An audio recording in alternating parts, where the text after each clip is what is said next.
ব্রাজিলের স্বপ্নের কোচ বলা হয় রিয়ালের কার্লো আনচেলত্তিকে। সবার বিশ্বাস কার্লো আনচেলত্তি ব্রাজিলের দায়িত্ব নিলে বদলে যাবে এই দল। কিন্তু গত দুইবার তাকে ব্রাজিলের হেড কোচ হওয়ার জন্য অফার দেওয়া হয়েছিল, কিন্তু রিয়ালের সাথে তার চুক্তি থাকায় তা সম্ভব হয়নি।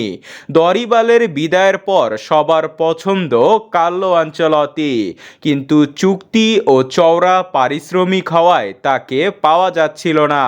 তবে চ্যাম্পিয়ন্স লিগের ম্যাচে আর্সেনালের কাছে হেরে গেলে তাকে চাকরিচ্যুত করতে পারে রিয়াল মাদ্রিদ।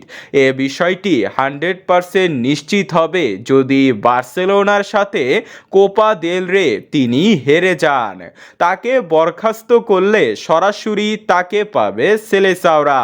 এটাই হচ্ছে বর্তমান কোচ নিয়ে অফিসিয়াল আপডেট। জুনে ইকুয়েডর ও প্যারাগুয়ের বিপক্ষে দুটি বাছাই পর্বের ম্যাচ খেলবে ব্রাজিল। ব্রাজিল ভক্ত ও সমর্থকরা প্রশ্ন তুলছে যে কবে ঘোষণা হবে ব্রাজিলের পরবর্তী স্কোয়াড।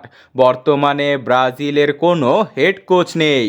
যে কোনো দলের স্কোয়াড ঘোষণা করতে হলে হেড কোচ লাগে অথবা সহকারী কোচ লাগে, কিন্তু দরিবালের বিদায়ের পর ব্রাজিলের কোনো হেড কোচ এখনো পর্যন্ত নেই এবং কি সহকারী কোচও নেই। তাই হেড কোচ নিয়োগ না দেওয়া পর্যন্ত কবে স্কোয়াড ঘোষণা হবে তা বলা যাচ্ছে না।